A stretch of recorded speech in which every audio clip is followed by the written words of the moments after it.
지금 기준에서 보면은 바닥을 벗어나면서 이제 고개를 좀 드는 거 아닐까, 이렇게 좀 과감하게 말씀을 드릴 수 있는 부분인 것 같아요. 제가 만약에 진짜 하나를 사서 투자를 해야 된다면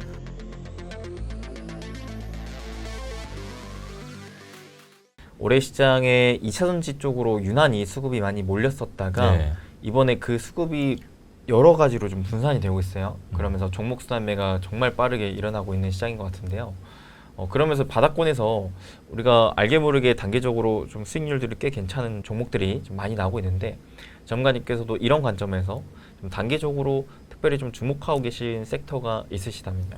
일단은 2차 전지는 저는 당분간 안 보는 게 좀 좋다고 봐요. 그러니까 매매를 하지 말라 이런 게 아니라 매매를 하더라도 트레이딩 관점으로 보는 게 낫다고 봅니다. 왜냐면 뭐 다들 잘 아시겠지만 몇 년치를 갖다 써버린, 수익률을 갖다 써버린 것 같다, 이런 얘기를 할 정도로 뭐 에코프로 뭐 몇 배씩 막 오르고 그랬잖아요.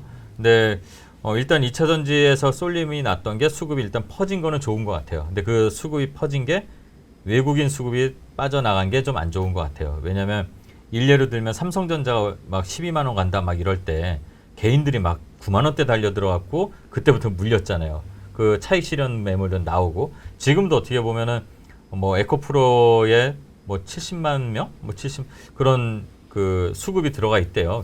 개인 수급이. 그게 물린 게 될까봐 좀 걱정이 됩니다만, 거기에 안 물려 계신 분들이라면 분명히 부자 TV 보시는 분들은 에코프로를 50만 원, 60만 원에 사진 않았을 거라고 저는 현명한 분들이라고 생각을 하고 말씀을 드리자면, 일단은 그 이후에 볼 거, 우리가 2차 전지만 꼭 주식이 아니잖아요.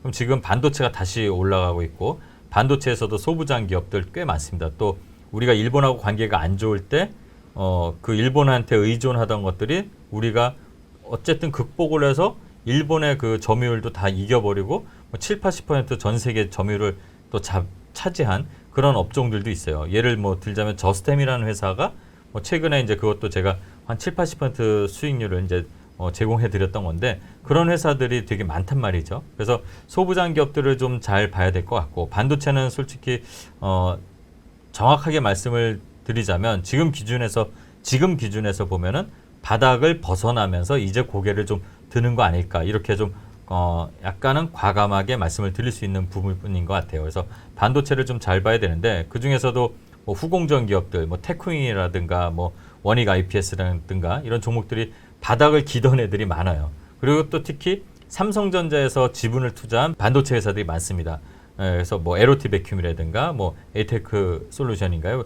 자율주행에 또 관련된 이런 회사들이 의외로 많고, 그러니까 그런 종목들을 좀 살펴볼 필요가 있는 것 같고, 뭐니 해도 뭐 아까도 잠깐 말씀드렸지만 바이오 기업들을 좀 살펴보는 것도 괜찮을 것 같아요. 왜냐면 코로나 때 유동성 파티가 나오면서 뭐 너도 나도 막 백신 만든다, 치료제 만든다 이러면서 투자를 받았잖아요. 근데 지금 2년 후이 지나고 금리가 올라가면서 부담이 되는 이제 회사들이 많은데, 결과가 나오면 부담이 덜 돼요. 근데 결과가 안 나온 회사들이 많단 말이죠.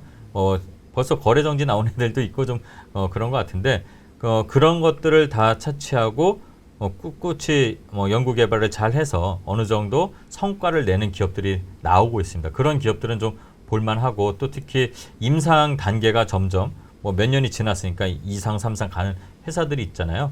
뭐 HLB도 아직 확실한 건 아니지만 뭐 내년 1월 뭐 임상에 대한 결과가 어느 정도 도출될 것이다라는 것 때문에 최근에 약간 그 인적 분할도 하면서 주가가 바닥을 만들고 지금 올라가는 그 단계 초반에 있는 것 같아요. 그래서 그런 종목들도 좀 살펴볼 필요가 있는 것 같고, 작은 회사들 중에서는 뭐 바이오 인프라라고 이제 신규 상장한 회사 중에 좀 약간의 이 거래량만 붙으면 급등을 할 수 있는 좀 특징이 있는 거거든요. 그리고 실적이 흑자를 유지하고 있고, 물론 최근에 뭐 약가 조정에 대한 이슈 때문에 좀 1분기 실적이 안 좋게는 나온 것 같은데, 뭐 1분기만 안 좋으면 2분기 더 잘하려고 노력을 할 거 아니에요.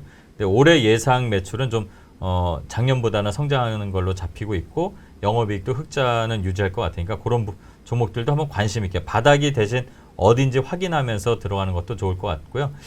반도체 외에도 또 단기에서 조금 약간 시간을 더 둔다면, 지금 미국의 연준의 금리 인상 프로그램이 이제 끝나는 거는 거의 뭐 가까워졌다고 보고 있잖아요. 또 부채한도 이슈도 다 이제는 뭐 물러가는 그런 악재적인 이슈로 보고 있는데, 그 금리 인상 프로그램이 끝난다 그러면 우리가 봐야 될 거는 당연히 성장주, 빅테크잖아요. 네이버 봐야 될 거고요. 카카오 그룹 중에서도 차트적으로는 카카오페이 같은 거, 그다음 뭐 카카오라든가, 그다음에 그런 성장주가 좀 움직인다 그러면 금리 인상 이제 안 한다면 약간 이자에 대한 부담이 없는 창투사가 또 어떻게 보면 6월 또는 9월 요 2분기 말과 3분기 사이에는 바닥을 찍지 않을까. 금리 인상 프로그램이 종료가 되니까요.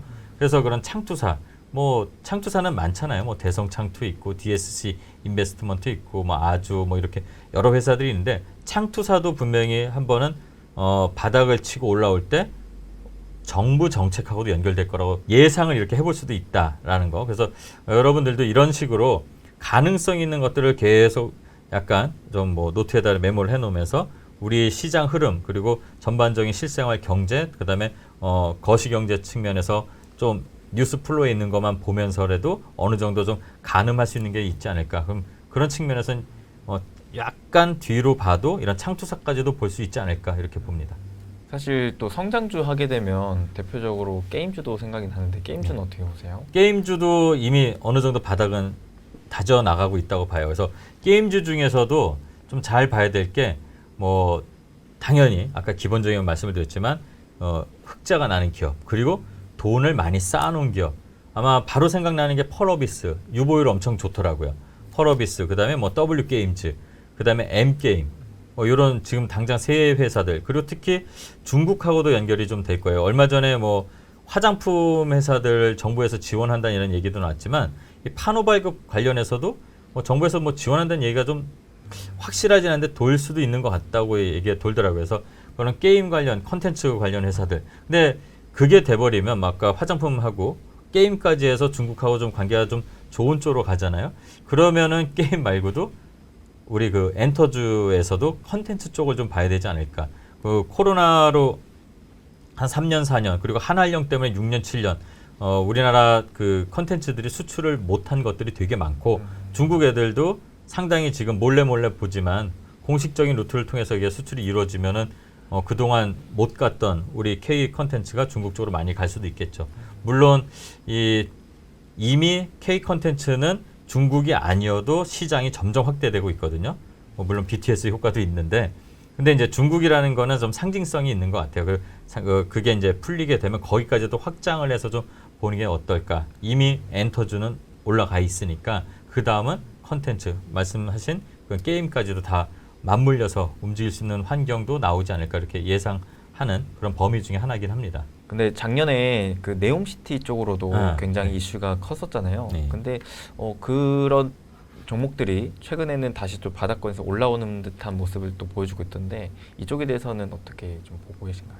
네옴시티가 이번에 좀 관련된 것들이 올라오는 거는 네옴시티 물론 약간 연관이 돼 있는데 우크라이나 재건주가 같이 붐이 이제 다시 오랜만에 올라온 것도 영향이 있는 것 같아요. 그래서 그걸 같이 좀 잘 봐야 될 것 같은데 원희룡 장관이 오늘이죠. 그러니까 주말에 이제 가셨으니까 그 폴란드 방문해서 우크라이나 재건 관련 MOU를 맺는다, 거의 사인을 한다. 그리고 G7 회의에서 이제 대통령도 갔다 오셨지만 질렌스키 대통령이 왔고 오는 거를 되게 우리가 기대를 했잖아요. 그래서 그 기대감 그리고 원희룡 장관 그 MOU 기대감으로 지난주 금요일 날 데모라는 종목이 그리고 또는 현대 에버다임 이런 종목들이 막 올라가고 거기에 네옴시티까지 연결이 돼서 올라갔거든요.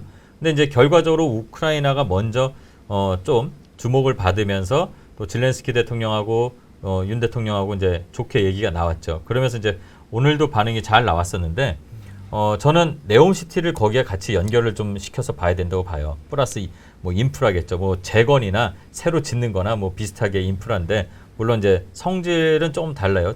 새로 짓는 것과 뭐 부서진 거를 치우고 짓는 건데 이게 같이 갈 수밖에 없다고 봅니다. 뭐 장관께서도 폴란드 갔다가 사우디아라비아까지도 또 간다는 얘기가 일정에 이렇게 나와 있으니까 사우디 가면 당연히 네옴시티가 또 주목을 받겠죠. 근데 하지만 이거는 작년처럼 세게 한 번에 쭉 뭐 10,000원짜리가 30,000원, 40,000원 가듯이 이렇게 가진 않고 그냥 트레이딩 관점에서 오르락 내리락이 될 것 같아요. 지금도 보면은 데모도 공교롭게 제가 이제 TV 프로에서 이제 추천을 드렸던 건데 12,000원대에서 지금 18,000원대 오르락 내리락하고 오늘 또 시세가 차익 실현이 금방 나왔어요.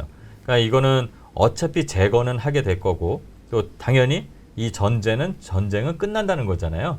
근데 아직은 이게 좀 요원한 것 같아요. 일단은 이게 전쟁이 끝나는 거를 가정하에 뭐 MOU를 하는 거니까 일시적인 약간의 이슈 그리고 트레이딩 관점에서 봐야 되는 것 같아요. 그래서 재건, 네옴 꾸준히 이렇게 맞물려서 가는 그런 테마로도 봐야 되지 않을까 이렇게 생각을 합니다. 만약에 전문가님께서 올해 내가 딱 하나만 산다면 나는 어떤 섹터를 좀 주목할 것 같다. 제가 만약에 진짜 하나를 사서 투자를 해야 된다면 어쩔 수 없이 삼성전자 반도체인 것 같아요. 어쩔 수 없이. 왜냐면 지금 업황이 제일 안 좋아요. 이제 남아있는 뭐 시간도 얼마 없지만 지금 봤을 때, 그러니까 올해를 봤을 때 6개월 남아있잖아요. 근데 6개월 남아있는 시점에서 지금 고개를 드는 거, 이 지점에서 보면은 반도체거든요. 그러면 저라면 제가 이제 실전 투자대에 나가서 뭐 트레이딩, 전투적인 매매를 하는 입장에서 한 사람이긴 하지만 저도 지금은 안전한 걸 좋아하거든요. 그렇다면 네 반도체 쪽을 보는 게 낫지 않을까. 근데 삼성전자는 아까도 말씀드렸지만 이미 많이 올라와 있고 안 간 애들이 있습니다. 그러니까 대장이 일단 올라가는데 안 간 애들. 아까 뭐 테크윙도 아까 제가 차트를 잠깐 보니까 조금 바닥에서 올라올까 말까 하고 있는 거 이런 것 같은데 일단 반도체를 좀 주요한 섹터로 봐야 되지 않을까 이렇게 생각을 합니다. 그리고 바이오가 이 꿈을 갖고 큰 수익을 원하는 분들은 바이오를 봐야 될 것 같은데 개인적으로는 좀 바이오를 보는 분들은 감수할 것도 있다고 생각합니다. 감수는 당연히 어느 정도 마이너스에 대한 부분도 감수 참고 가야 되는 겁니다. 무조건 마이너스를 손절시킨다고 생각하는 게 아니라 마이너스가 와도 견딜 수 있는 회사를 찾아야 되는 거. 그렇다면 그 아까 말씀드린 대로 바이오인데 실적도 괜찮은데 가다가 오르락내리락이 되게 심할 거예요. 바이오는. 그거를 견딜 수 있는 든든한 투자 마인드가 있어야 되지 않을까요?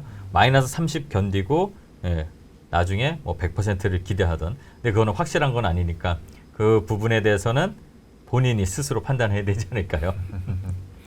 그러면 오늘 좀 많은 팁을 주시긴 했지만 끝으로 저희 시청자분들 그리고 수많은 개인 투자분들께 딱 한 가지의 또 조언을 해주신다면요.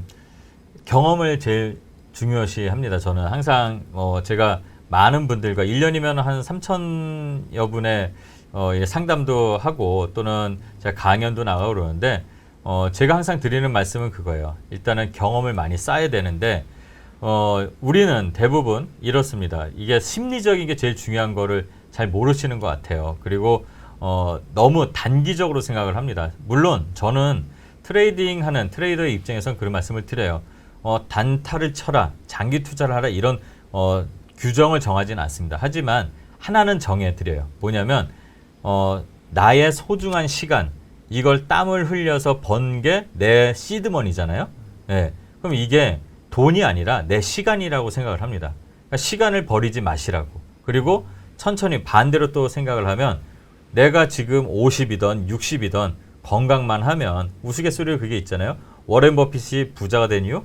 장수해서입니다. 건강해서. 그러니까 포기하지 않고 여러분들의 소중한 일상과 그리고 소중한 건강을 지키면서 꾸준히 정진해 나가시면 저는 누구나 투자로서 성공할 수 있다고 봅니다. 그리고 제일 중요한 건 장기 투자는 뭐 TV에 저도 마찬가지고요. 제 말도 믿지 마시고 누가 그렇게 여러 달콤한 말을 해도 믿지 마시고 스스로 판단하는 건데 내 소중한 시간을 우리 시장에 오랜 시간 동안 꾸준하게 내 기준을 지키면서 투자하는 것 그게 진정한 장기 투자자 아닐까? 그게 가장 기본적인 투자자 아닐까 이렇게 생각을 합니다. 감사합니다. 정관님 제가 알기로는 또 개인적으로 유튜브 채널도 관리해 주시는 걸로 알고 있거든요. 그 채널에 대해서도 잠깐 소개를 해주세요. 오늘 공부할 주식이라고 해서 오공주 차트룸이라는 걸 제가 이제 운영을 하는데 남들이 보면 저보고 뭐 딸이 5이냐 그러더라고요. 그게 아니라 오늘 공부할 주식들은 많다. 그리고 5일 동안 거래가 이루어지니까 그런 유튜브를 통해서 여러분들께 지금처럼 말씀드린 것들 그리고 조금 약간은 과격한 말 그러니까 좀 재밌는 말을 한다는 얘기죠. 그렇게 해서 좀 여러분들께 이제 투자 마인드를 기르는 그런 채널을 뭐 소소하게 하고 있습니다. 네, 오늘 이렇게 전문가님 모시고 다양한 사이트 들어가서 너무나 또 감사했고요. 그러면 저희 함께 끝인사 지어보도록 하겠습니다. 네, 여러분 행부 되세요. 행부 되세요.